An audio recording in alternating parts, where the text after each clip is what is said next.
На линија би требало да го имам и тоа на оваа видео линија по пат на нашите поврзувања преку Zoom. Господинот Христијан Тасевски, нашиот стручен консултант за силиконски поднаводници прашања. Христијан, добро утро. Добро утро, Сашо. Се шегувам со оваа силиконска долина, насловот на оваа рубрика. Се обидуваме да разјасниме некакви високотехнолошки и софтверско компјутерски решенија, информатички, за тоа каде се движи светот. Пред неколку дена прочитавме една информација, па таа некако се загуби, потоа дека во Словенија се пушти во употреба извесен, ја и тоа не знам што значи, меѓутоа суперкомпјутер Вега. И тоа го пушти овој прононсиран Јанес Јанша, кој што не изненади со друг вид на политички предлози кои се однесуваат на Балканот. Но би те замолил, што е ова всушност, каков суперкомпјутер е тоа во Љубљана? Зашто користи и што ќе донесе во светот за кој што расправаме, тоа е светот на високата технологија? Така, актуелно е деновиве што беше пуштен во употреба суперкомпјутерот во Словенија, конкретно во Марибор, во Институтот за информатиски технологија. Станува збор за суперкомпјутер вреден нешто над 17 милиони евра, главно подпомогнат или финансиран од Европската Унија. Сега кога зборуваме за суперкомпјутери, бака за наедноставно, нели, за да биде разбирливо, може да ги споредиме по архитектурата со обичните компјутери. Меѓутоа, ако еден обичен компјутер има еден процесор или една графичка на располагање, кај суперкомпјутерите тоа станува збор за илјадници процесори и тие имаат илјадници пати поголема процесорска моќ во однос на обичните компјутери. Значи таму имаме многу процесорски единици кои што паралелно работат на една задача. Чисто за паралела некоја, например, еден добар, силен, ајде така да кажем, суперкомпјутер во споредба со еден просечен компјутер, задачите кои што би ги извршил суперкомпјутерот за сат време, односно инструкциите или операциите, на обичен компјутер можеби би му требали десетици години. Станува збор за една огромна, нели, разлика. Сега конкретно за овој што е пуштен во Словенија, таму станува збор за суперкомпјутер кој што има 6.9 станува збор, тоа се тера. Видете, флопови е мерка која што floating point operations per second. Значи тоа се операции кои што може да ги во секунда време да ги обработи еден суперкомпјутер. Сега, затоа што тие се многу моќни, нели, суперкомпјутерите, не е моментот таму само да се изградат, потоа имаме ситуација да тие компјутери трошат многу електрична енергија, така да повторно ќе кажам, едно од најмоќните суперкомпјутери трошат можеби повеќе електрична енергија колку што би потрошиле десетици илјади семејства просечно. И исто така немаат проблем, тоа е решено, меѓутоа таму е на еден специфичен начин решено ладењето, затоа што тие загреваат и има една вака интересна како анекдота. Во IBM, ако не се лажам, дури користеле водено ладење, нели, за да ги ладат. Водата која што топлата вода дури ја користели за загревање на просториите, што значи да, тоа е. Морам да кажам, кога неодамна читав, не е баш ни така неодамна, суперкомпјутерот на NSA, на големата агенција за електронско разузнавање во Америка, кој што е сместен во Централна Америка, сега не е ни важно каде, во Ајдахо, ако не се лажам.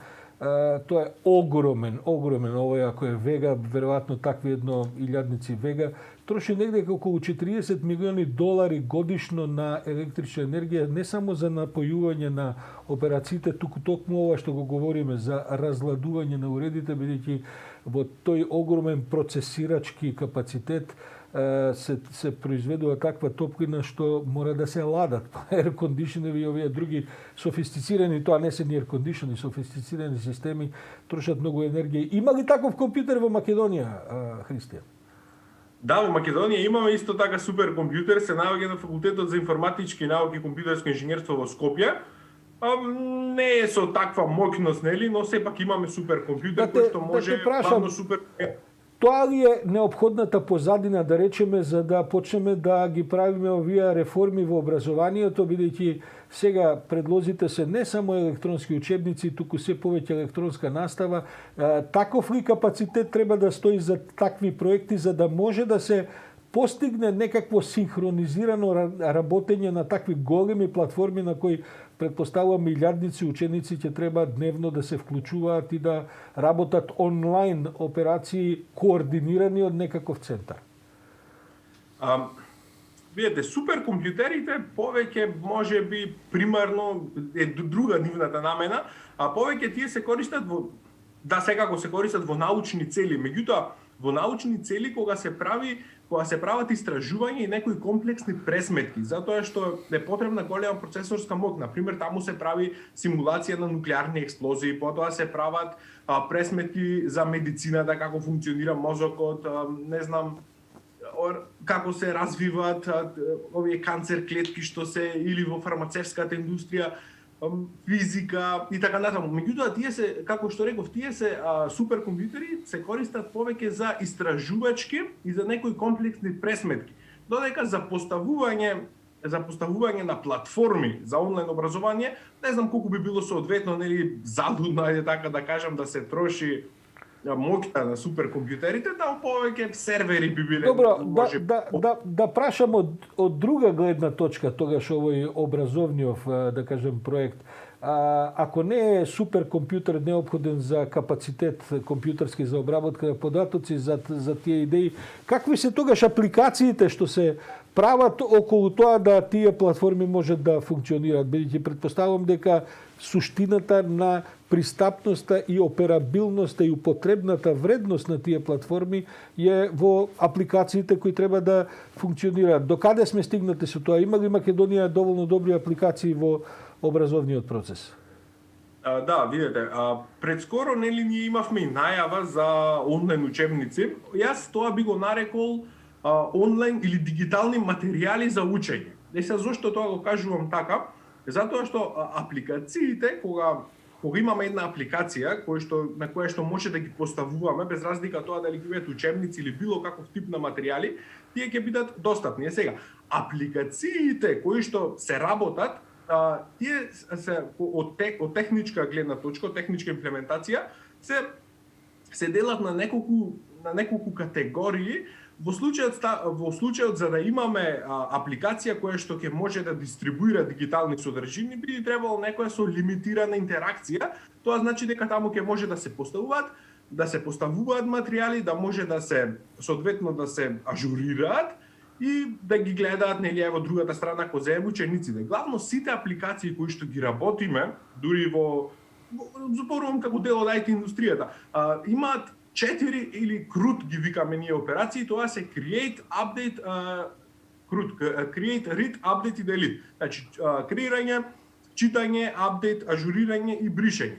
Зошто тоа е многу важно? Тоа е многу важно за тоа, што јас, како софтвер инженер, уште почнувајќи нели првиот контакт со информатиката, уште од основното образование, видете, вие кога имате информатика, имате најчесто застарена содржина.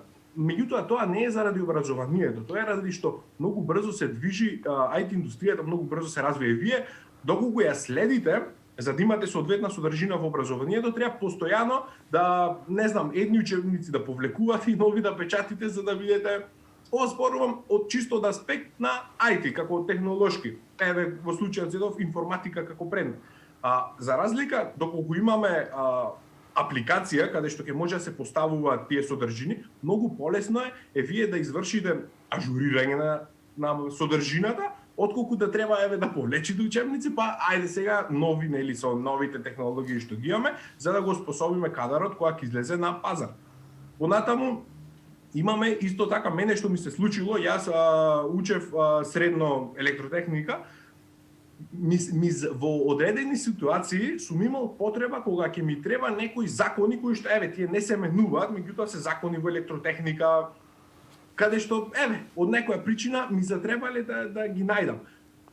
Јас или учебниците во никој случај не можам да ги најдам, сега една причина е или доколку биле државни сум ги вратил, а доколку биле мои приватни веројатно некој подрум се наоѓаат, а за разлика тука имам уште една предност, например на факултетот на информатички науки на Пинки, каде што студирав, мене материјалите ми се достапни во секое време на платформа. Што значи јас кога и да посакам да еве нешто што ми требало да најдам, можам да ги лесно најдам. се Значи, пребарува. од информатички, од технолошки аспект, материјалите лесно се ажурираат, што е многу важно затоа што брзо се движи технологијата и може да бидат достапни и после известно време кога традиционални учебници веројатно би се загубиле.